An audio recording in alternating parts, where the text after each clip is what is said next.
So, as this is a mass webinar, the attendee's mic is muted, so you cannot speak in between the webinar. But if you're having any questions in between the webinar, you can enter those questions in the questions box available to you. So we will answer the questions at the end of webinar or via email.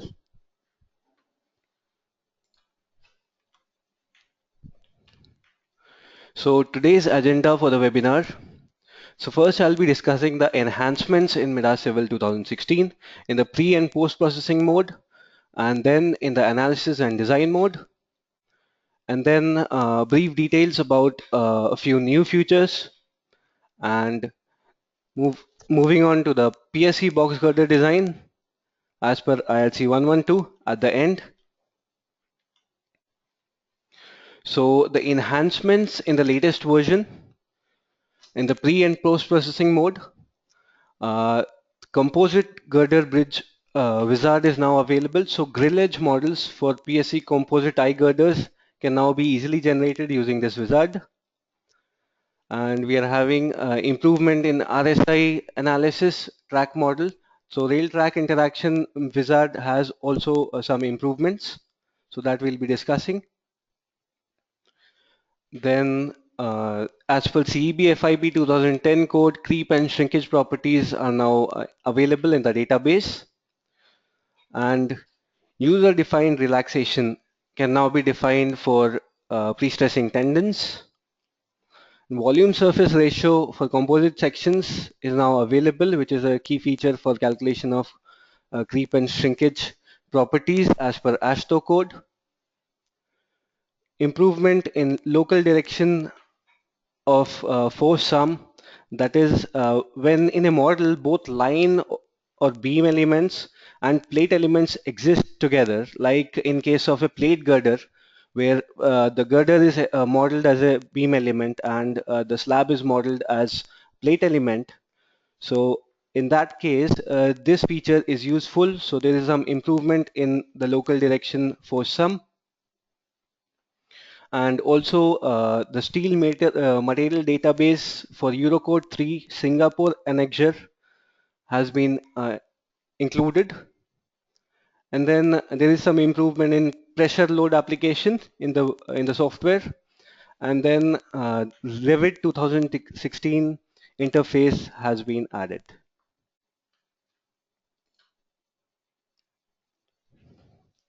And in the analysis and design features, so first and foremost, PSC Box girder design as per IRC112 is now available. And then UK special vehicles pertaining to BD 86 by 11 for the assessment of highway bridges is now available. And then there are some improvements in steel composite design as per ASHTO LRFD 2012. And effective section properties can now be calculated for plate buckling as per EN 1993-15 for composite plate girder and box girder. Self-restraining stresses can now be seen separately in MIDAS Civil for steel concrete sections, composite sections. And cable force optimization, that is a ULF feature, unknown load factor feature, can now be used for both large displacement and creep and shrinkage. There is an improvement in load sequence for nonlinear analysis function, and now pushover and time history analysis can be carried out using geometrically nonlinear elements like cable elements. And lastly, asymmetrical steel composite sections with the asymmetrical deck can now be added. It is there in the database. So as we were discussing, the pre and post tensioned composite bridge wizard is now available. So one can easily generate the grill edge model out of this. So these layout section properties definition, tendon definition, loading definition, and construction stage definition, these options are available in the wizard. So a skew model, straight model, or models with a curve alignment can easily be modeled using this wizard. And also spliced girders option is also available in the wizard. So I'll just brief you about the wizard. I'll just open the wizard. So this is a model wherein two properties M30 and M40 is defined for the slab and girder, and wherein the time dependent properties are already defined and linked to the materials. So I'll just go to structure, and this is pre-stressed composite bridge wizard. So when I click on this, this is the pre-stressed composite bridge wizard. So here you can see girder type can be a precast girder, wherein the whole girder is brought in one piece to the site, or it can be a spliced girder type, wherein girder will be brought in parts and then stitched together and stressed. And then in modeling type, one can model as frame, all frame model, wherein the complete model will be a beam model, and one can model deck as a plate and girder as a frame model, so that option is also available. So I'll just briefly detail you out.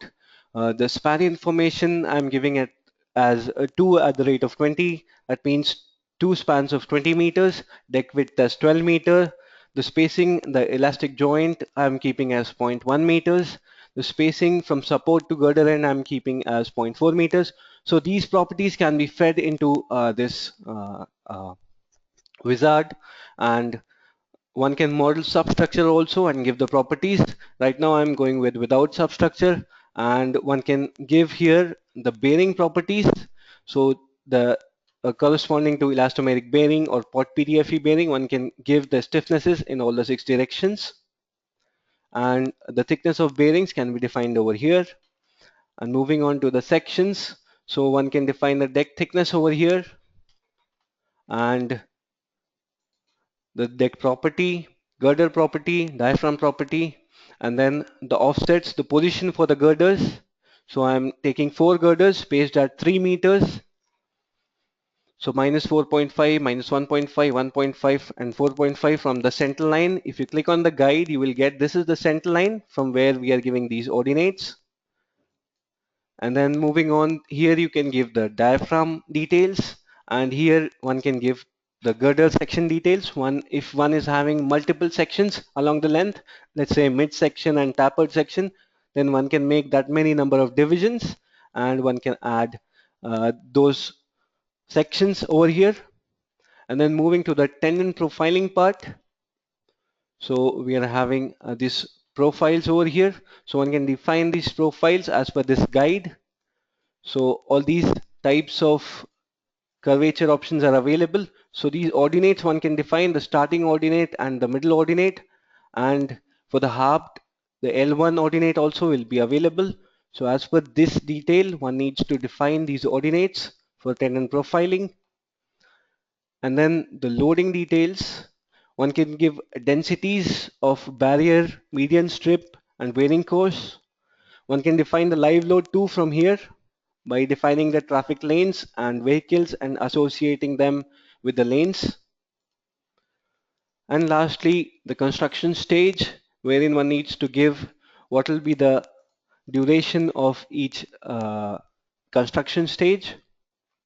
So for the spliced girder, if I just click on guide, these options will be available. So these options will guide you through how the spliced girder construction is going to take place.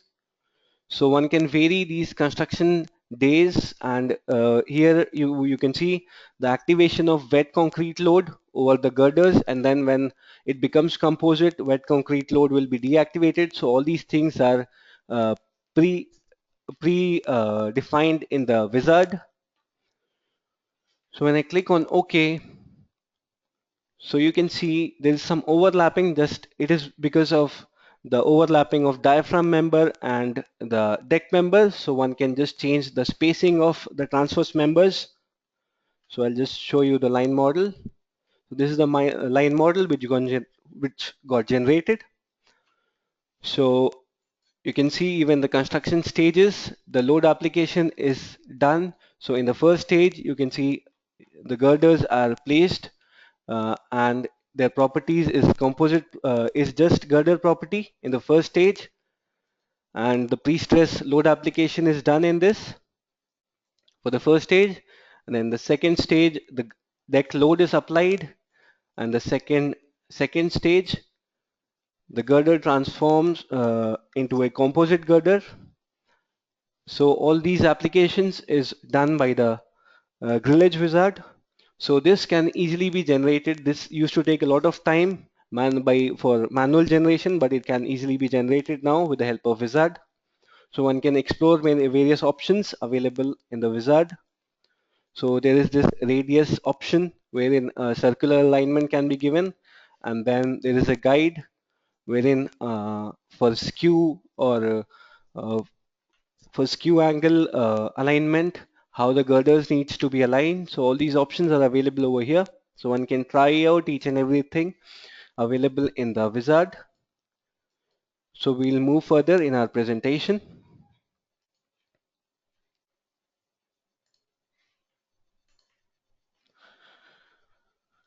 So self-restraint stresses, as people have been asking us, we want to see differential shrinkage and differential forces. So this option is now available in the software. Earlier, these stresses were calculated in the software, but those were not separately visible. So now the self-restraint stresses for steel composite or PSC composite sections can be seen from result tables, composite section for construction stage, and over there, this option will be there, self-constraint force and stresses. So for this option to be working, construction stage analysis control should be switched on from the construction stage analysis control data. So the self-constraint forces and stresses option should be switched on from there. Then only these forces will be available for viewing. And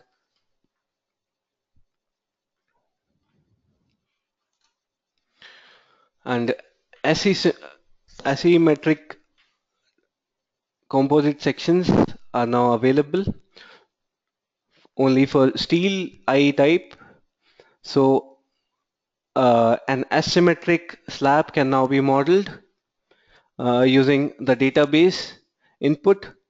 So earlier we had to import this from SPC section property calculator, but now these sections are now available in the database itself. And in rail track analysis model, now earlier only one eccentricity one can give between the rail and slab. Now different eccentricities can be given along the length of the bridge for different spans. And for the ease of result extraction, so in the previous version, whenever a vehicle used to come over the model, then that beam used to get divided for uh, the application of links, because the link property changes with the application of load. So this used to happen. So the beam used to get divided earlier wherever the load is going to come.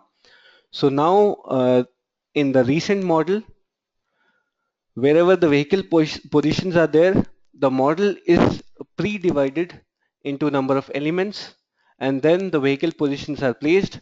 So the node numbers and beam numbers remain same, so result extraction becomes easier. And creep and shrinkage elasticity modulus database as per CEB FIP 2010 has been added to our database. And one can define user-defined relaxation now for the pre-stressing tendons. So this option is available while adding the property of tendon. So one can choose user-defined from the relaxation coefficient option, and one can define these coefficients. And volume surface ratio, which was the key requirement as per ASTO code for calculation of creep and shrinkage coefficients, is now available. So you can see one can give volume surface ratio option, and instead of using notional size, the software will be using volume surface ratio if ASTO code is selected or ASTO material is selected. So moving on to PSC Box girder analysis and design feature as per IRC112.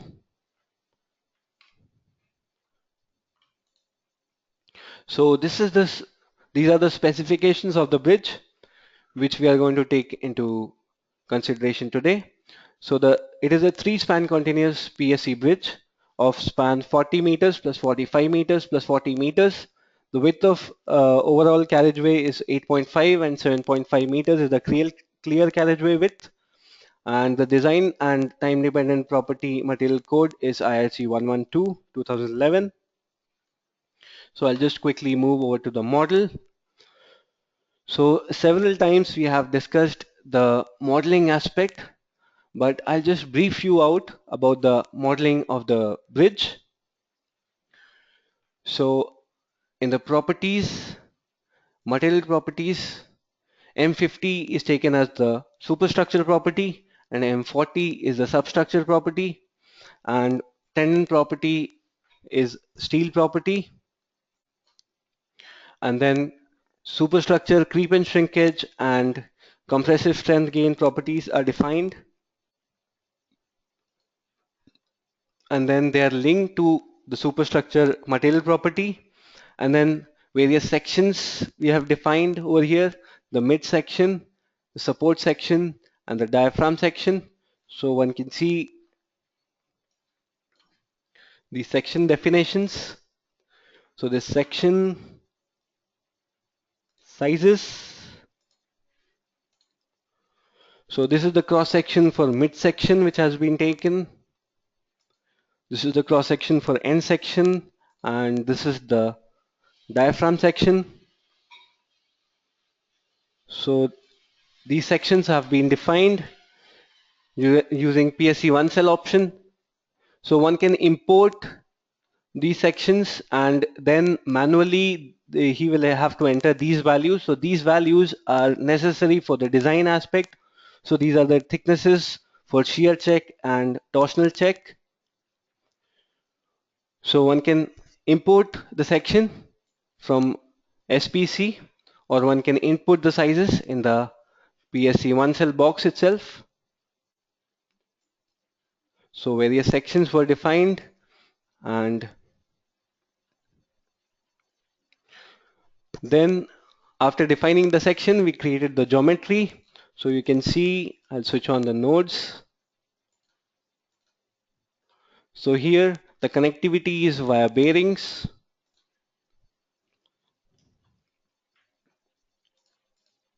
So these are the bearing nodes,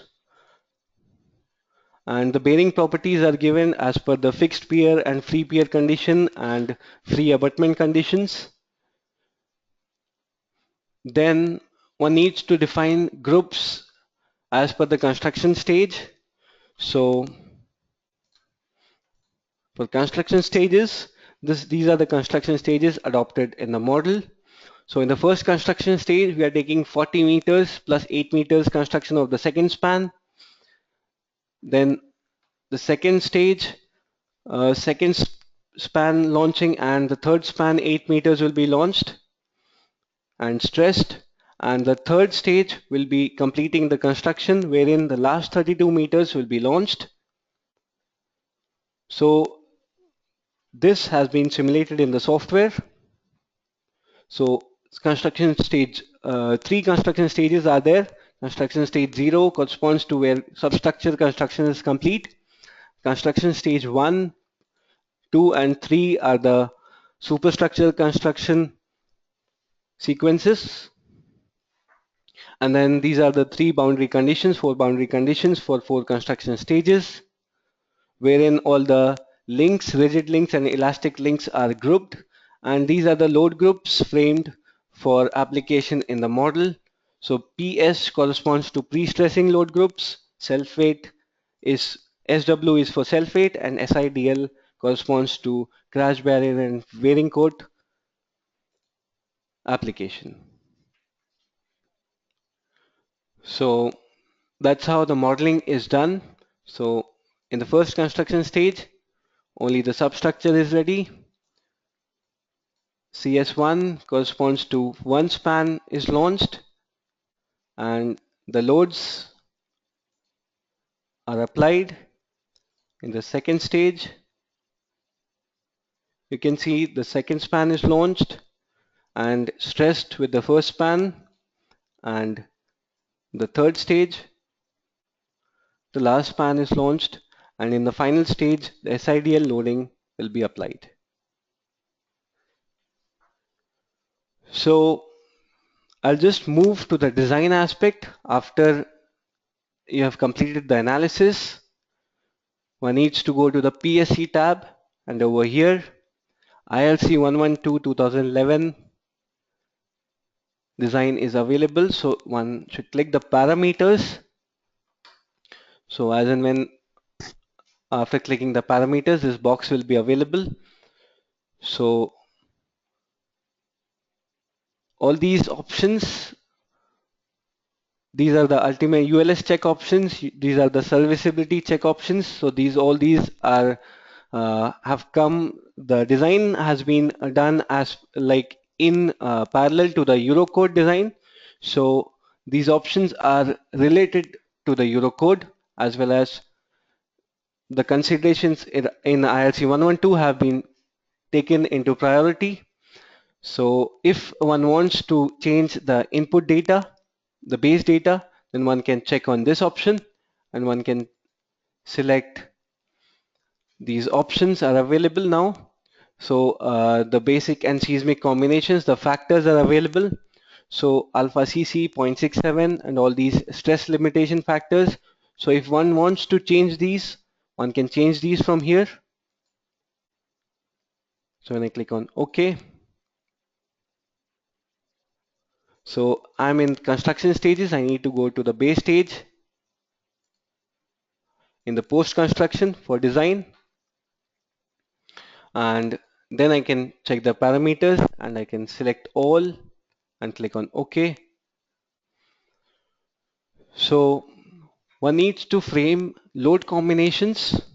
So for framing load combinations, I need to go to results, load combinations, and over here in the concrete design, you can see I have framed up 3 load combinations mainly, wherein you can see service live load leading is one of the rare combinations, and one needs to give in this active table, one needs to give whether it is a serviceability combination or is it a strength or ULS combination. So one can define from here. So this combination involves live load as a leading parameter, and the second serviceability involves temperature as a leading parameter. Both are rare combinations, and the third one is ultimate limit state combination, wherein the various factors are applied over here.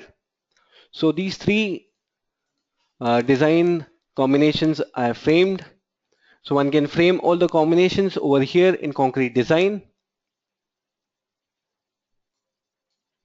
And then one needs to define reinforcement in the cross section. So for defining reinforcement, one needs to go to properties, section manager, and reinforcement. So over here, if you see, I need to click on the section. I'm clicking on the mid section, and there are various options available here for definition of reinforcement. If I just click on this multi-add, so you can see the reference of definition of this reinforcement I've taken from top. I've defined the distance of the rebar from the top fiber, that is 60 mm, and the number of rebars as 35 and spacing as 250 mm, and the diameter as 20 mm. Similarly, for the bottom rebars, I have defined from the bottom fiber the distance of the rebar as 60 mm, number of bars as 90 mm, and spacing as 250 mm. Dia of rebar I have taken as 16 mm. So these rebars can be just defined using this multi-add option from here easily. So when you can see the rebars, so these rebars will mainly be included in the capacity check, the ultimate moment capacity check, and then one can move to shear reinforcement. And over here, I've checked the diagonal reinforcement option. I've defined the spacing of the stirrups.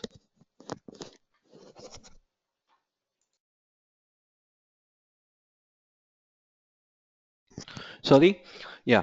So I've checked the diagonal reinforcement option. I've defined the pitch, the spacing of the stirrup, and the inclination as 90 degrees, considering it to be parallel to the webs, and the the number of legs can be defined under this AW parameter by clicking on this three dots. So one can define, like I've defined, 20, 4 legs of 20 dia. So including both the webs. Then torsional reinforcement can be defined from here. So in torsional reinforcement, I've given the pitch same as my shear reinforcement, and I've taken the external bar of shear reinforcement and I've defined it as AWT because that will be holding my longitudinal reinforcement, which will be effective in restraining shear, restraining torsion. So again, the longitudinal reinforcement along the uh, torsional web. So that I've defined as 40 bars of 16 mm over here. So one can define by clicking over here. So that is all encircled longitudinal reinforcement by the stirrups and top and bottom transverse reinforcement. Then when I click on apply, so this has to be done prior to the analysis.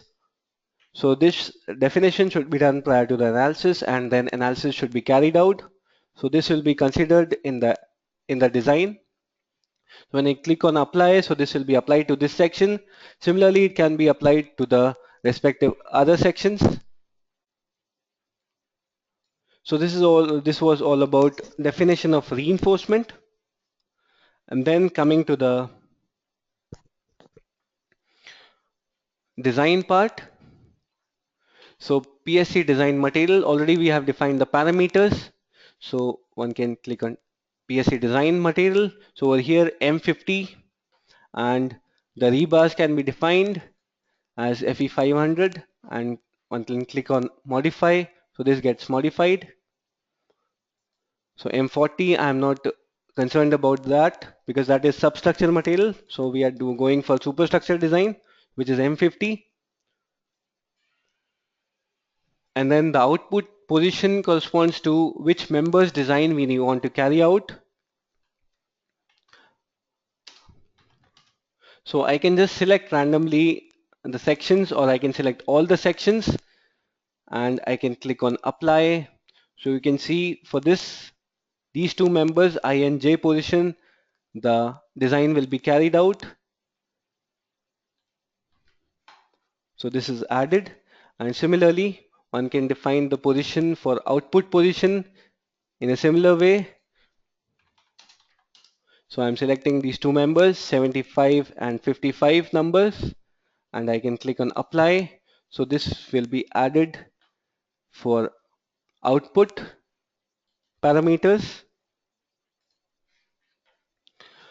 Then this option over here, this is for the grouping the serviceability load, whatever we have defined in the load combinations. So these are the two serviceability loads which I have defined. So these both are rare combinations. So in uh, generally in PSC construction, mainly the tension is not allowed. So if so that's why the crack width check is not carried out. If the tension is allowed, Then one can carry out crack width check also. So these both are rare combinations, so I need to group them into characteristic load combination. If the load combinations are corresponding to quasi-permanent or frequent combination, that they can be brought in these boxes. So I am grouping it into characteristic combination, which is nothing but rare combination. I'm clicking OK. Then these two options over here, exposure class and short-term load, long-term load cases, these options mainly are for crack width check. Again, as I was discussing, for segmental construction, we don't allow tension at the extreme fibers. But if in case of the girder construction, or in case the tension is allowed, then the crack width check may be carried out. So in that case, these options are useful. So one can define the exposure class for the members as well as group the short-term and long-term load case. So grouping short-term and long-term load case will help in classifying and calculating the K factor, which is helpful in calculating crack width. And then one can click on perform design. So after clicking perform design, the design will be carried out, and then one can click on generate Excel report.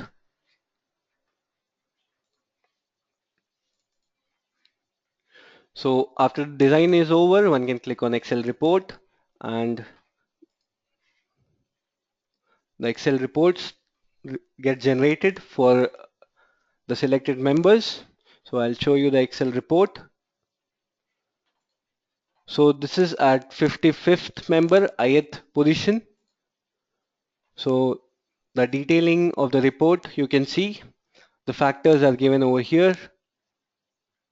The partial factors which have been considered for concrete and steel, the sectional information for member 55 ith node location, and then the material information, and then the tendon information, and then this is ultimate moment check, the positive moment check.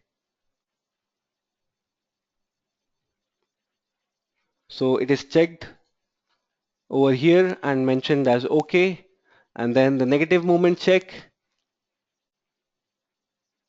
and then the shear check as per the reinforcement whatever we have defined over there, and then for minimum shear reinforcement the clauses are there, and then the torsional check. So overall the complete checks are carried out in this. So one can see the detail of the report, and similarly for all the cross sections you get the report.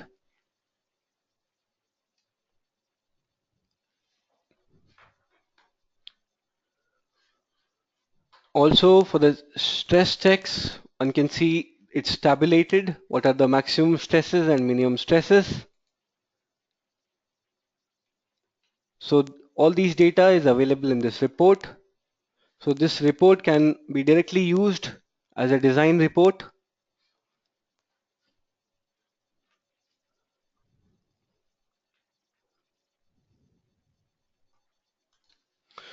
So I would like to close the webinar and take up your questions.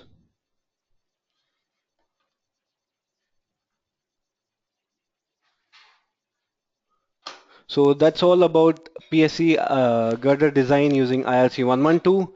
So one needs to explore various combinations and various options. And then if you're having any sort of queries, any sort of doubts, you can come back to us at techsupport@midasIT.com. And we are having a seminar on box girder complete modeling, analysis and design in Hyderabad on the coming Tuesday, that is 27th. So you can join us there. Whoever is living in nearby areas, so they can join.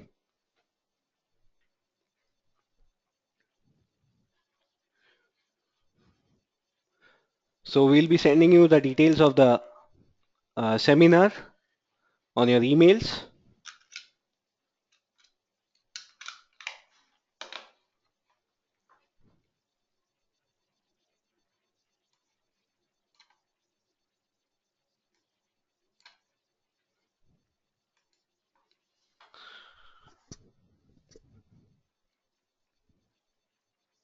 One question has come, does it support fatigue check? So, sir, the fatigue check is like you'll have to check the stresses only, whether within they are within the limits or not. So for that, you need to define fatigue vehicle as a user-defined vehicle and then carry out the fatigue check. So, sorry, sir, that check particularly is not available, but you need to check the stresses for fatigue check. So, remaining questions we'll take up, we'll answer via emails. So, you can get back to us at techsupport@midasit.com. Thank you for joining us for the webinar. Thank you.